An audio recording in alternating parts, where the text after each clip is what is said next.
Kaya ang My Hero Academia Chapter 409 ay sa wakas na ilabas at ito ay nagsimula sa pinaka-inaabangang ultimate na laban sa pagitan ni Lord Explosion Murder God Dynamite at ang hari ng mga villain mismo. At kaya hindi na natin papatagalin ito, tayo na't simulan ang My Hero Academia Chapter 409 na may pamagat na Quirk Explosion. Ang chapter ay nagsimula sa isa na namang flashback, gayunpaman ang isang ito ay bumalik sa isa sa pinaka-vital na sandali ng buong kwento ng My Hero Academia. Ang pagsilang kay Katsuki Bakugo, tayo na tinitingnan ang pagsilang ni Bakugo, ang kasiyahan sa mukha ng kanyang ina, at ang tears of joy ng kanyang ama, pagkatapos ang kwento ay nagsimulang e-flash ang mga sandali ng buhay ni Bakugo. Partikular ang tatlong sandali. Ang unang sandali ay noong sinabi niya kay Midoriya na siya ay mas lalong lalakas pagkatapos ng kanilang ikalawang laban. Ang ikalawang sandali ay noong idineklara niyang ang kanyang quirk ay malakas, at ang panghuling sandali ay noong binuli niya si Midoriya sa Chapter 1. Pagkatapos ang kwento ay bumalik sa kasalukuyan, eksakto kung saan natapos ang nakaraang chapter na si Bakugo ay lumilipad sa himpapawid direktang tinitingnan ang paparating na nakakatakot na halimaw na si All for One. Habang hinihintay ni Bakugo itong nagbabalang halimaw, sa mga nakaraang nabanggit na sandali ng kanyang buhay na nag-flash sa kanyang isipan, kinukuha itong bahagyang sandali ng kapayapaan inisip ni Bakugo sa kanyang sarili na hindi na kita guguluhin Azuko. At sa pag-iisip na ito ang final showdown ay opisyal nang nagsimula. Habang si All for One ay pinakawalan ang kanyang atake itinutulak ang kanyang sarili kay Bakugo at sa ibayo ng lungsod winawasak ang lahat ng kanyang madaanan. Pero habang si All for One ay nagsisimulang kumuha ng momentum, si Bakugo ay hindi gumalaw at isinigaw ang salitang explosion. Ito ay nagdulot para ang buong ulo ni All for One ay sumabog, at pumuwersa kay All for One na bumagsak at sinisira ang lahat ng kanyang binuong momentum. Si All for One ngayon ay bumagsak sa lupa, regenerate ang kanyang ulo sa pagtataka, hindi magawang maintindihan kung paano umatake si Bakugo nang hindi gumagalaw. Pero si Bakugo na ngayon ay lumilipad patungo sa hindi gumagalaw na si All for One ay masayang ipinaliwanag na ito ay hindi isang milagro pero isang pinaghandaang atake.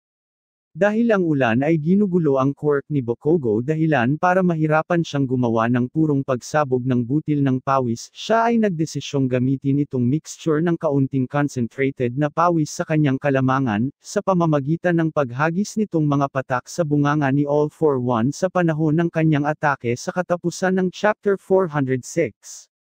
Dahil ito ay hindi purong patak ng pawis hindi napagtanto ni All for One na ang mga ito ay sumasabog, at kaya hinintay ni Bakugo ang perpektong sandali para sindihan ang mga ito sa loob ng Demon Lord. Ito ay maski nangangahulugan na si Bakugo ngayon ay maaaring sindihan ang kanyang pawis gaano man kalayo ito sa kanyang katawan. Ito ay nakakabaliw na buff o talaga lamang na siya ay masyadong matalino, at nagawang makalculate ang eksaktong oras na kanyang kailangan para pasabogan ito bago niya ihalo ang mga ito. Pero tila iniisip ni All for One na kahit anumang opsyon ang tunay, ang pinakakahangahangang bagay ay ang kaalaman ni Bakugo habang ikinokomento niya kung paanong siya ay hindi makapaniwalang na outsmart ng isang hero. Ito ay sinagot ni Bakugo sa pamamagitan ng pagsabi niya na palagi siyang maaasahan, at hindi niya kailangan ng maraming quirk para manalo sa laban na ito, ang kanyang quirk na explosion ay sapat na. Pagkatapos na pagtanto ni All for One na ang pagsabog ay sinira ang kanyang trajectory at buong niyang plano, siya ay naging mas nagalit at habang ang kanyang mukha ay nakakatakot na nagre-regenerate at siya ay naghahanda ng isa pang sandali para umatake, isinigaw niya kay Bakugo na ito ay aking kwento, ikaw na side character.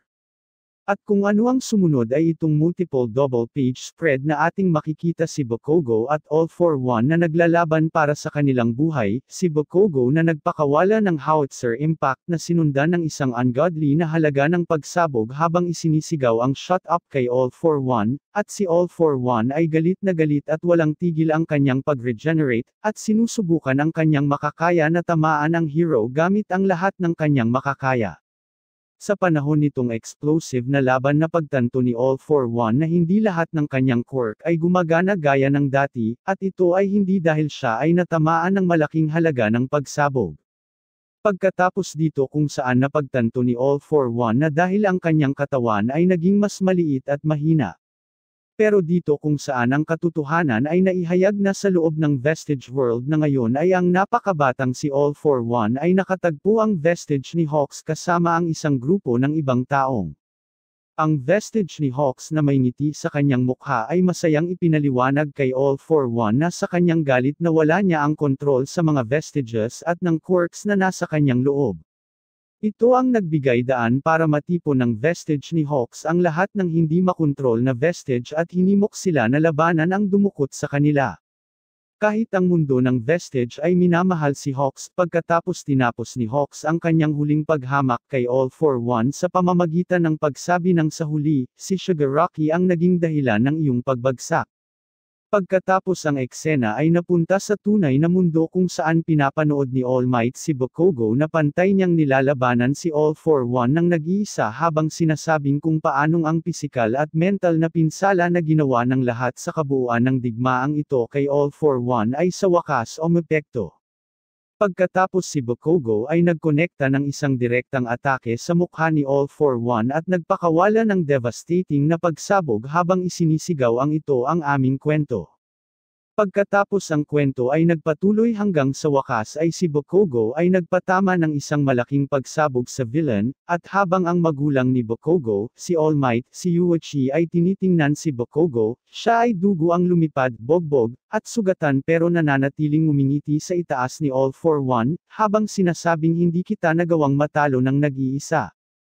At dito nagtatapos ang Chapter 409, kaya kung nagustuhan mo ang video ay huwag kakalimutang mag-iwan ng like para sa iba pang anime content ay mag-subscribe sa channel. Maraming salamat sa panunood at magkita-kita tayo sa susunod kong video.